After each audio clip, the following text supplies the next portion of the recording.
Esse é o podcast Inteligência Jurídica, o espaço do Machado Meyer pensado para dividir com você a nossa visão sobre questões que impactam seus negócios e transformam realidades.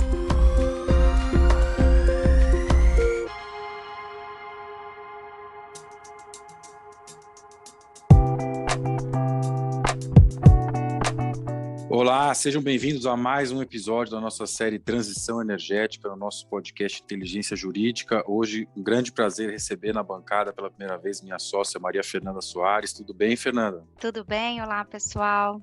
E um prazer ainda maior receber um craque do setor que dispensa grandes apresentações. Hoje vamos ter conosco no bate-papo o Décio Oddoni. Tudo bem, Décio? Tudo bem, prazer estar com vocês aí. Décio, sua história e sua trajetória têm um vínculo profundo com a indústria do petróleo, desde a atuação do seu avô nos primórdios da exploração de petróleo no Brasil, até os diversos cargos de enorme relevância que você já ocupou nessa indústria, dentro e fora do Brasil, tendo passado por países como Angola, Argentina, Bolívia, Líbia e assumido o cargo de lideranças na Petrobras, na Braskem, na Prumo e agora na Enalta, sem mencionar também sua atuação na diretoria da ANP. É uma experiência muito rica e, com base em toda essa bagagem, a gente gostaria de saber sua visão sobre alguns temas relacionados à transição energética. A discussão sobre esse assunto não é nova, então você poderia comentar sobre como o tema da transição energética é antigo e foi se modificando ao longo da história para nos ajudar a entender o contexto atual desse debate? Eu aproveito para te pedir também para considerar na sua resposta se, na sua visão, a escalada do preço do petróleo pode ter impacto nessa discussão. Já teve, né? Se a gente olhar o que aconteceu nos meses, acho que a principal conclusão é que a forma como a transição energética estava pensada, né, especialmente na Europa, né, com uma visão eurocêntrica, falhou. Aquela transição que ia ser fluida, né, relativamente rápida e barata, a substituição dos combustíveis fósseis por renováveis, né, não funcionou. Então, acho que o grande desafio dos formuladores de política, né, os formuladores de opinião, especialmente os formuladores de política, é como desenvolver uma transição factível. Né? Então, acho que a gente tem que aprender com as lições do passado. Nunca na história da humanidade uma fonte de energia foi substituída por outra. Se a gente, né, voltar atrás 200 anos no tempo e se posicionar lá no início do século XIX, 1800 alguma coisa, 1920, vamos colocar, início da Revolução Industrial, naquela época o pau energético era biomassa. Praticamente toda a energia era provida por biomassa. Depois veio carvão, petróleo, gás natural, nuclear, as renováveis, e a gente estava achando que ia fazer a substituição do petróleo e gás e carvão por renováveis de forma simples. Acho que é uma visão eurocêntrica, né? Porque a Europa estava nos grupos de pressão, os formadores de opinião e os formuladores de política, né, indo nessa direção, achando que você conseguiria fazer o que nunca foi feito, né, que é substituir rapidamente fontes de energia que, né, geraram a maior parte da energia global por renováveis. Então, acho que aí faltou um entendimento maior do mundo. Nas últimas décadas, últimas 2 décadas, mais de 1 bilhão de pessoas teve acesso à eletricidade. A maior parte da eletricidade gerada no mundo, nova eletricidade gerada no mundo nos últimos tempos, foi com o uso de fósseis. Você tem 1 bilhão de pessoas cozinhando ainda hoje com biomassa. Você tem milhões de pessoas que morrem todo ano, especialmente na África, mas morrem de doenças causadas pelos problemas, né, advindo da queima interna de carvão, graveto, lenha, residências. Então, você tem ainda bilhão de pessoas que não têm acesso à eletricidade no mundo, né? Então, a questão da transição, ela passa por uma questão também de inclusão energética. Aqui no Brasil, a gente tinha também muita gente que não tinha acesso à eletricidade, e, graças a Deus, isso foi superado nas últimas décadas. Mas existem países ainda que a situação não é assim. Então, você achar que vai substituir, né, rapidamente fontes que representam 80% da geração da energia no mundo, acho que é um pouco naíve, né? Um pouco ingênuo. Acho que aí estava a origem dessa questão toda. Houve um certo desconhecimento também, eu acredito, histórico. E também teve uma desconsideração, já chego nisso depois, com a segurança energética. Por enquanto eu estou falando de inclusão energética, né? de dar acesso à energia a populações que não tiveram acesso. Se você olhar o que aconteceu no mundo nesses últimos 200 anos, essa transformação brutal que permitiu a formação do mundo contemporâneo, foi tudo baseado em abundância de energia acessível, em termos também de preço. A maior deflação de preço da história aconteceu na luz, né? Iluminação. Em 1820, no início da Revolução Industrial, um trabalhador normal, numa indústria têxtil, por exemplo, na Inglaterra, em Manchester, por exemplo, precisava trabalhar 6 a 8 horas, 6 horas, para conseguir ter recurso para comprar uma lâmpada que durasse 1 hora. Então, era praticamente praticável, né, o acesso naquela ocasião para as classes trabalhadoras à iluminação. Isso teve impactos brutais na vida das pessoas. Todo mundo dormia quando a luz do sol apagava. Imagina isso no hemisfério norte, que você tem poucas horas de luz por dia no inverno. A leitura era inacessível para essas pessoas, absolutamente inacessível. Então, a educação era inacessível. Aí veio o petróleo, no primeiro poço lá, famoso do Coronel Drake, na Pensilvânia, e 50 anos depois, em 1870, com querosene servindo de combustível para iluminação, bastavam 15 minutos de trabalho para o trabalhador conseguir comprar querosene suficiente para iluminar uma sala, um quarto, por 1 hora. E daí veio o resto, né? Veio a industrialização, o motor a combustão, a geração elétrica a carvão, a petróleo, a gás, e o mundo mudou. Nós não teríamos tido, né, o mundo contemporâneo sem a oferta abundante de energia. E os problemas ambientais, eles não vêm de agora. Cada geração tem o seu desafio. O querosene veio substituir o óleo de baleia como fonte de iluminação urbana, basicamente. O Rio de Janeiro, no final do século XIX, era iluminado por lâmpadas a óleo de baleia. Se a gente lê alguns clássicos daquela época, Machado de Assis e outros, você tinha lá o acendedor de lâmpadas. Era o cara que passava pela rua, aí, passeio público, por exemplo, acendendo as lâmpadas a óleo de baleia. O cachalote foi quase extinto, porque era a principal fonte de óleo para iluminação. O transporte era dado pela tração animal. Londres, Paris, Nova York, as grandes cidades europeias, tinham centenas de milhares de cavalos que faziam o transporte das pessoas e das mercadorias. Dezenas de milhares de cavalos morriam nas ruas de Londres, de Nova York, por ano. Essas carcaças ficavam ali apodrecendo nas ruas, né, gerando um ambiente insalubre. O esterco, a urina desses animais estavam, né, ocupando as ruas. A quantidade de doenças causadas por esse tipo de situação era responsável pela morte de dezenas de milhares de pessoas. Famosas epidemias de tifo e outras doenças. Ninguém lembra disso, né?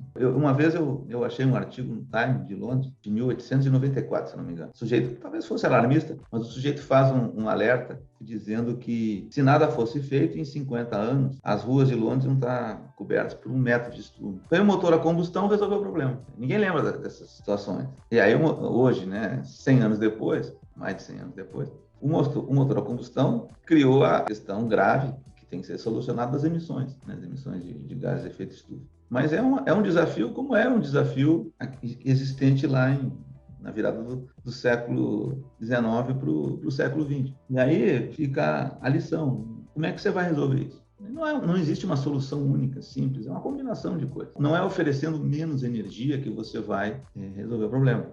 É com mais energia, mas é com mais tecnologia também. Por incrível que pareça, embora a biomassa fosse praticamente a única fonte de energia em 1800 e pouco, o mundo hoje usa mais biomassa do ponto de vista, né, absoluto, né, quantidade, claro que tem bilhões de pessoas a mais, usa muito mais biomassa do que usava em 1820. Então, essa visão de que a gente vai fazer uma transição energética rápida, reduzindo o petróleo e gás, até o carvão, né, como eu disse, foi ingênuo. Vocês lembram que tudo isso talvez tenha sido causado por uma visão, como eu disse, eurocêntrica, né, por países, né, e populações com alta qualidade de vida, sem problema de inclusão energética, com abundância de recursos, né, na crença de que o mundo é igual a eles, né, e não é.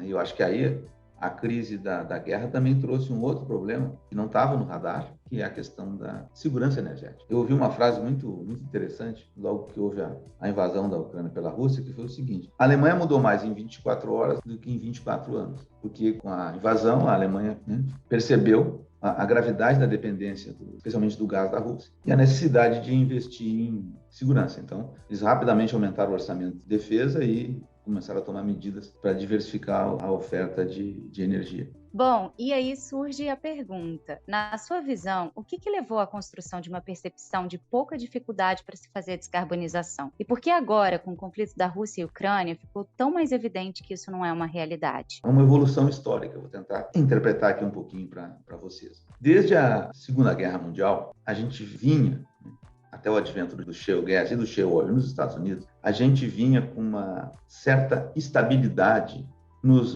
mercados de petróleo, né, que é a principal fonte de energia global. Eu digo relativa estabilidade porque os ciclos de preço eram longos, muito longos. A primeira crise do petróleo, em 1973, fez com que os preços saíssem de $3 para $12. O preço quadruplicou. Vocês não tinham nascido ainda, mas foi aquela primeira crise que faltou gasolina no hemisfério norte, filas nos postos de gasolina nos Estados Unidos, e um certo pânico, né, com a situação inusitada, porque desde a Segunda Guerra Mundial, todo aquele ciclo de crescimento que houve no mundo, o petróleo nunca faltou e sempre foi relativamente barato, né? Tanto que o preço era $3 o barril. Atualizando a inflação também não é nada extraordinário. Só que criou uma primeira instabilidade. Teve o segundo choque no final dos anos 70, e aí o preço foi para 40. Atualizando hoje, deve dar mais de 150 de inflação. Mas esse ciclo de alta, esse primeiro grande choque, ele foi um choque que foi se desenvolvendo ao longo do tempo. Os preços se mantiveram altos até 1986, quando caíram rapidamente, fruto desse aumento de preço que estimulou a produção de petróleos mais caros, especialmente petróleo produzido offshore. E aí você viu, naquele período, o aumento significativo da produção no Mar do Norte, no México e aqui no Brasil, na Bacia de Campos. Então, isso fez com que o preço caísse em 86. Então, nós tivemos um primeiro ciclo de 13 anos de preços altos. Os preços permaneceram deprimidos por 13, 14 anos. Só voltaram a subir em 99, 2000. Em 99, o preço do petróleo chegou a bater $9 o barril. O gás estava 75 centavos por milhão de BTU. Eu lembro desses números. E aí a China veio, né? Começou a ter o resultado das reformas do Deng Xiaoping. Teve aquela história toda da China com a OMC, que permitiu que a China, né, participasse mais dos mercados globais, e a China começou a comprar, e junto com a China, os países do Oriente. Eu chamo esse fenômeno aí do fim do petróleo barato, porque a necessidade de se produzir petróleos em volumes acima dos produzidos nas regiões tradicionais elevou o custo de produção. Então, a gente entrou num outro ciclo, que é o famoso super ciclo de commodities ali dos anos 2000, no Brasil, 2003, 2008, que foi um ciclo longo também, de outros 14 anos, entre 2000 e 2014, com uma rápida interrupção por causa da crise econômica global ali, financeira, entre 2008 e 2010, mas os preços subiram também até 2014. Então, outro ciclo de 14 anos. Isso permitia que a indústria, as grandes empresas, investissem em projetos de longo prazo, por exemplo, exploração de petróleo em água profunda, de fronteira, de longo tempo de maturação, como os do Brasil aqui, a Bacia de Campos, Santos, Pré-Sal, Sergipe. Então, esse mundo trabalhava com essa certa estabilidade. Aí veio a ruptura do shale oil e do shale gas nos Estados Unidos. Primeiro o shale gas, depois o shale oil, que eu chamo do fim do petróleo caro.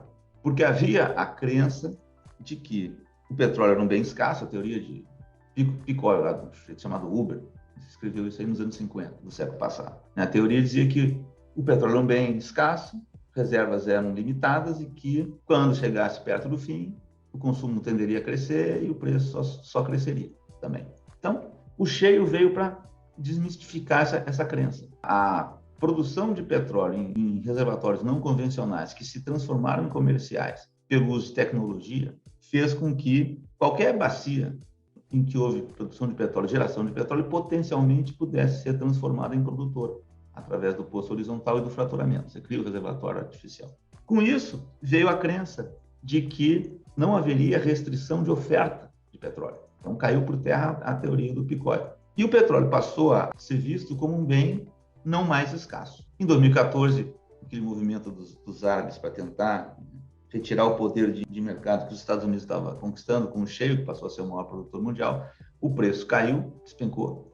E nós entramos num período de volatilidade, maior volatilidade nos preços, de ciclo de preços mais baixo. Então, esse ciclo de preços mais baixos é mais ou menos o seguinte: se o preço estivesse muito elevado, estimularia a produção do shale, que é abundante, é só uma questão de custo. E como o shale, se você consegue nos Estados Unidos, pelo menos, ter resultado de produção muito rápido, em menos de um ano, você consegue, então, estimular a produção, o preço cai. Então, o fim do petróleo caro, porque se tiver muito caro, a produção em máquina massiva, né, industrial praticamente, nos Estados Unidos, em outros lugares, tem shale na China, tem shale na Argentina, por exemplo, permitiria uma resposta da oferta. E se o preço estivesse baixo demais, a ponto de reduzir a oferta do shale e de outras áreas mais caras, o preço teria que subir para permitir a produção de petróleos mais caros. Então, foi um momento em que você passou a ter uma certa volatilidade nos preços. A volatilidade nos preços criou dúvidas nas grandes empresas sobre a sustentabilidade de projetos de longo prazo. Aqui no Brasil, por exemplo, entre a assinatura de um contrato com a ANP e o primeiro óleo de um projeto offshore, a média é de 6 a 8 anos. Mas a gente tem visto casos aí que são bem mais do que isso. Então, isso gerou incerteza nas grandes companhias do retorno dos seus investimentos no longo prazo, porque o shale tinha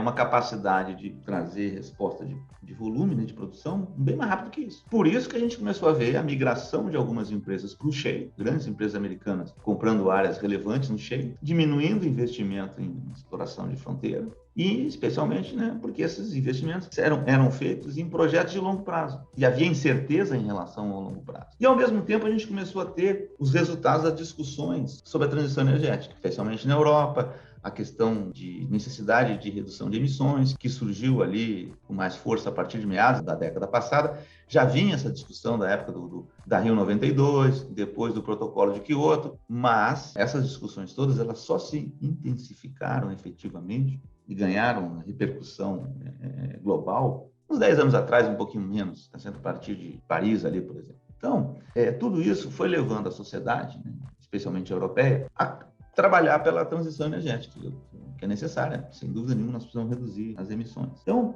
as empresas também começaram a ver oportunidade, especialmente as europeias, de migrar o portfólio para energias renováveis, porque já estavam vendo dificuldade de ter segurança de retorno nos seus investimentos em petróleo e gás de longo prazo, de exploração em zona de fronteira. Isso aí foi levando a uma situação em que se começou a discutir antes da pandemia, não mais quando é que seria o pico de produção de petróleo, mas se passou a debater quando seria o pico de demanda de petróleo. O pico de oferta ficou para trás, o shale se encarregou de desconstruir essa hipótese, mas surgiu com força a hipótese de pico de demanda. Eu me lembro que antes da pandemia a gente discutia na indústria quando é que seria o pico de demanda de petróleo, 2035, 30, 40, alguns mais otimistas achavam que a gente ia conseguir fazer a transição mais rápido e o pico de demanda seria por volta de 2030, talvez. E aí veio a pandemia, com aquela destruição brutal de demanda que a gente viu no primeiro ano, algo nunca visto, né? 20% da demanda global, algo assim. E a pandemia perdurou por 2 anos. Então, esse período foi um período em que teve muita coisa positiva, né? A gente começou a ver reflexo de melhoria da qualidade do ar em grandes cidades, animais circulando, né? Com a diminuição do fluxo humano, animais saindo de área rural e entrando em área urbana. A gente viu muitos vídeos aí na internet, tudo muito bacana, legal, e sinalizando um mundo que muita gente queria, né? Que se perpetuasse. E começaram a surgir, então, essas percepções de que a gente poderia descontinuar petróleo e gás rapidamente. Eu me lembro que saiu em maio de 2021, se eu não me engano, um relatório teórico, né, da Agência Internacional de Energia, que dizia o que seria necessário para que em 2050 o mundo atingisse as metas lá do Acordo de Paris, que é crescer a temperatura, né, 1,5 graus só. E aí falavam de novos projetos de carvão, petróleo e gás, como se aquilo fosse um cenário possível. Eles mesmos, né, diziam que era um cenário, mas aquilo foi tomado como parte da opinião pública até como uma possibilidade. E essa percepção foi se consolidando. Ao mesmo tempo, fruto de todos esses movimentos, uma série de países começaram a colocar restrições no uso de petróleo, gás e carvão, tipo limitações de venda e fabricação de veículos de motor a combustão. A gente viu muitos exemplos, na crença de que isso ia ser o caminho. E aí a realidade se impôs. Quando a pandemia começou a amainar, a demanda começou a voltar e a oferta não acompanhou, os preços começaram a subir. A falta de investimentos que ocorreu nos últimos anos, fruto de todos esses movimentos, dessas mudanças de portfólio das grandes companhias, das restrições de investimento em combustíveis fósseis para uma série de instituições, mostraram a sua cara. E a resposta de oferta não veio. Aí você combina isso com algumas outras coisas. A China tinha lá a Olimpíada de Inverno, queria reduzir as emissões das térmicas a carvão e reduzir o uso do carvão. Faltou vento no Mar do Norte, então o preço do gás subiu na Europa e na China. E aí veio, logo em seguida, a invasão da Rússia na Ucrânia. Você teve o colapso de oferta com a volta da demanda que a gente viveu, que levou os preços para esses recordes que a gente está vendo hoje. Para complicar, todos esses movimentos, expectativa de transição energética mais rápida, levaram ao fechamento de refinarias, tanto na Europa quanto nos Estados Unidos. E levaram também à conversão de refinadoras de petróleo para produtores de combustíveis. Então, com isso, o fenômeno que a gente está vendo mais recente é o aumento brutal das margens de refino. Então, hoje, as margens de refino nos Ocidente, tinha uma média histórica nos últimos anos aí de cerca de $10 o barril, chegaram a bater 60. Então, com o petróleo a 120, o preço aparente para o consumidor, que compra gasolina e diesel, não petróleo, é de 120, que é o preço do petróleo, mais 60, que é a margem de refino. Então, nós estamos falando de $180 por barril. Na última vez que o petróleo bateu $100 o barril, em 2014, as margens de refino deviam estar na faixa de $10, $20. Então, o preço equivalente para o consumidor era 100 e poucos, agora é 180. Então, tudo isso está causando essa crise que a gente está vivendo. Décio, vou te interromper o seguinte, a gente já está chegando na parte final, mas antes eu vou te provocar aqui. É uma pergunta de $1 trilhão. Como é que a gente sai dessa? Mais energia, não menos energia. Mais diversidade. A Europa agora tem que lidar com a questão de segurança energética, né? A dependência da Rússia se revelou um problema. Então, a diversidade de suprimento vai ser, acho que, algo que as nações vão levar em consideração. E a gente só vai conseguir fazer isso um apanhado de soluções. Tecnologia, inovação, coisas que a gente não sabe ainda que existem, mas que vão surgir. A gente não sabia que ia surgir um motor a combustão mais de 100 anos atrás. Eficiência energética. E acredito que com algum tipo de taxação no carbono, né, para estimular efetivamente a transição. Não vai ser uma solução fácil, não vai ser uma solução simples, vai ser uma solução que vai ser uma combinação de uma série de fatores e que vai ser diferente em cada lugar. Mas acho que cada continente vai ter uma velocidade, uma forma e uma intensidade na transição que vai ser diferente dos outros. E esse é o grande desafio das classes políticas, né, que formulam soluções. Como é que a gente sai dessa?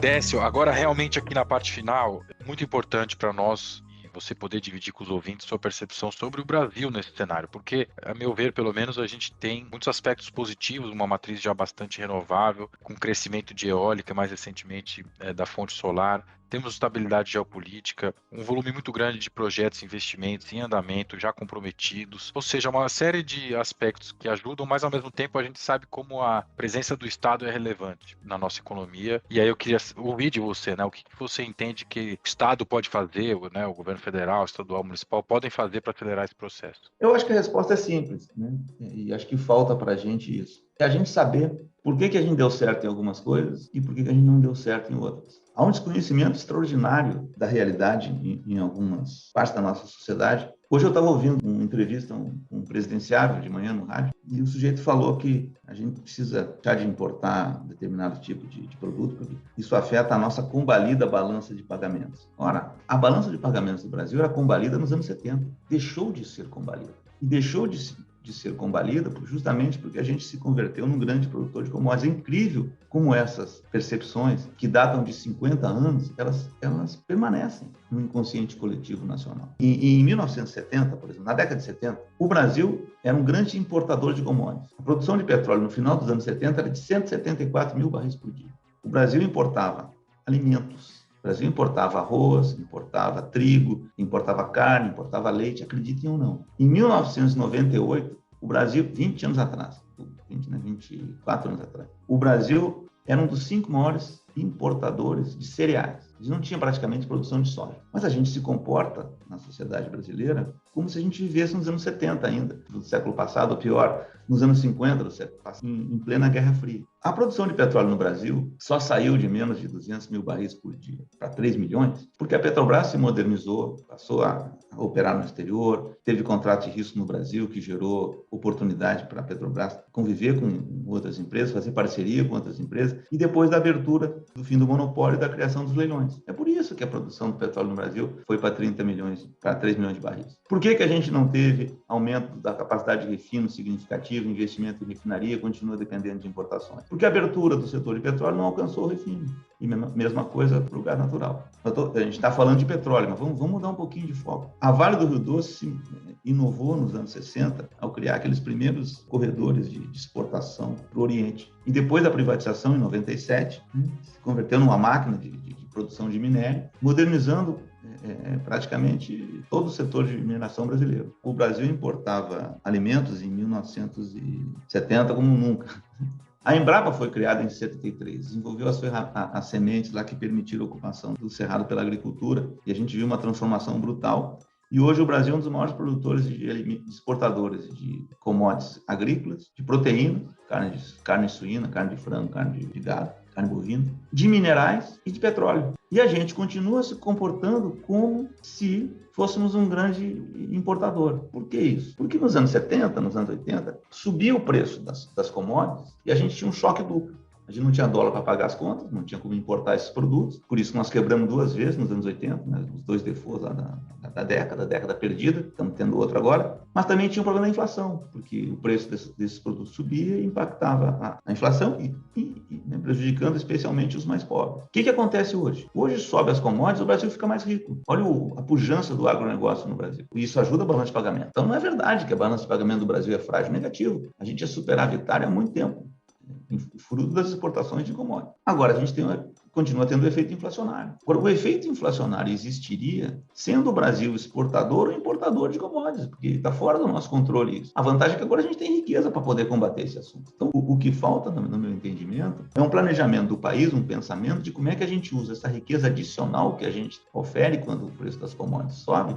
para mitigar o efeito da inflação nos mais pobres, nos mais necessitados. Hoje nós temos recursos adicionais. Eu não me lembro exatamente quanto o orçamento da União dos Estados considerou o preço do petróleo esse ano, mas não deve ter sido mais de $70 o barril, está em 120. E aí? Essa diferença cria uma arrecadação adicional. Não é só um efeito riqueza, é riqueza. Ora, essa riqueza pode ser usada para mitigar a vida dos menos favorecidos.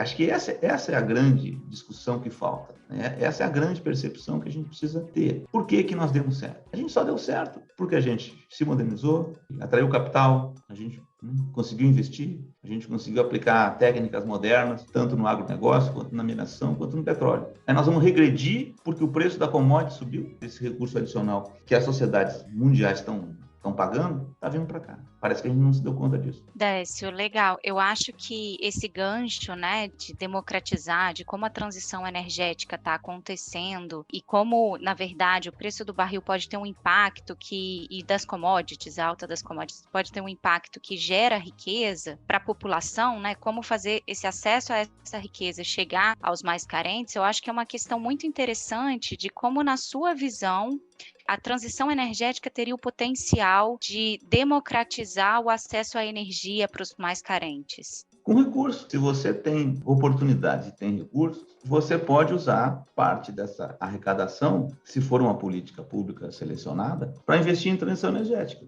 Você pode utilizar parte do excedente de arrecadação gerado pelo aumento de preço de commodities, porque bate em toda a economia, para financiar geração solar, eólica, novas hidrelétricas, pequenas hidrelétricas, iniciativas do gênero. Agora, tudo passa por a gente reconhecer que o que está acontecendo a nível global para o Brasil é bom, é uma oportunidade, aumenta a nossa renda. A gente tem que usar parte dessa renda adicional, já comentei, para mitigar o efeito nefasto em quem precisa. Eu acho que essa é a motivação da política pública. Pior seria se tudo isso que está acontecendo no mundo tivesse acontecendo, que independe da gente, e a gente fosse um importador de commodities. Aí sim, a gente estaria naquela situação desesperadora dos anos 70, 80. Não estamos mais. E a gente tem que perceber isso. Mas a gente, infelizmente, né, quando você olha para o ambiente nosso, a discussão toda é como se a gente vivesse ainda naquele mundo dos anos 1970. A gente sempre encerra, Décio, o nosso podcast com um insight, alguma visão sobre diversidade e inclusão. E aí a gente queria ouvir um pouquinho de você. A gente passou aqui por momentos históricos, por toda essa questão de diversidade da matriz energética, de transição energética. A gente queria ouvir um pouquinho de você, como tocar nesse tema diversidade e inclusão dentro também desse tema de transição energética. Eu acho que todas essas questões, né, de ESG, né, que é ambiente, social e governança, elas conversam. E as questões de ambiente, elas estão bem consideradas na indústria do petróleo. Acho que desde algumas décadas para cá, a indústria, fruto de alguns grandes acidentes que houve no mundo, né, foi se modernizando, e hoje eu não tenho dúvida de dizer que a indústria de petróleo e gás é realmente uma indústria avançada em termos de como ela se relaciona com o meio ambiente. A questão da governança também.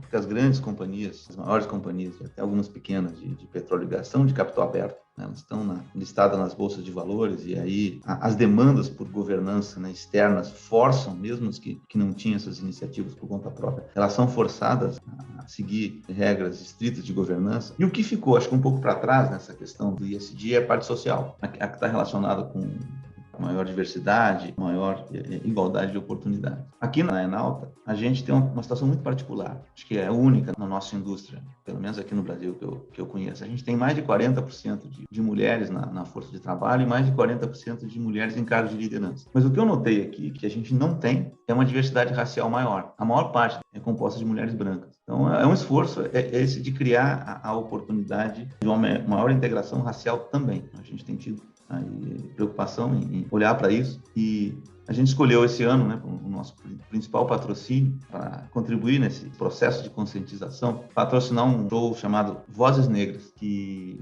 faz um tributo às principais cantoras negras da história da música popular brasileira, sob o ponto de vista social, da vivência, da contribuição delas, mas também das dificuldades que elas enfrentaram. É algo muito legal, porque você tem o show, mas também tem alguns debates durante o show sobre essa questão. Eu acho que é uma maneira que a gente encontrou, né, de, além das nossas fronteiras internas aqui, contribuir para que esse debate também permeie pela sociedade. O que falta agora, né, na minha leitura, para a indústria de petróleo e gás, do ESG, que é mais EOS, do social. Digamos, é a preocupação que a gente está tendo aqui. Acho que a contribuição que eu dou para esse debate. Bacana, parabéns pela iniciativa e, bom, a advocacia está num momento parecido, Décio. A gente também tem, acho que em geral, números, ainda que tem espaço e necessidade de crescimento e de inclusão de gênero das mulheres, mas acho que a mesma questão da inclusão racial. Então, acho que as várias indústrias têm que se ajudar para que acelere aí a melhora desse quadro. Parabéns pela iniciativa.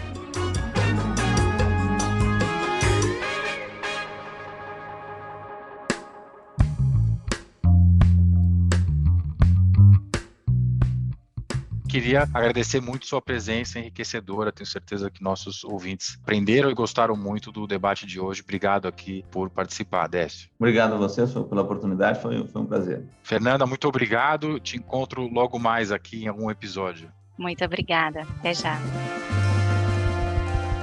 É isso aí, pessoal. Um abraço e até o próximo episódio.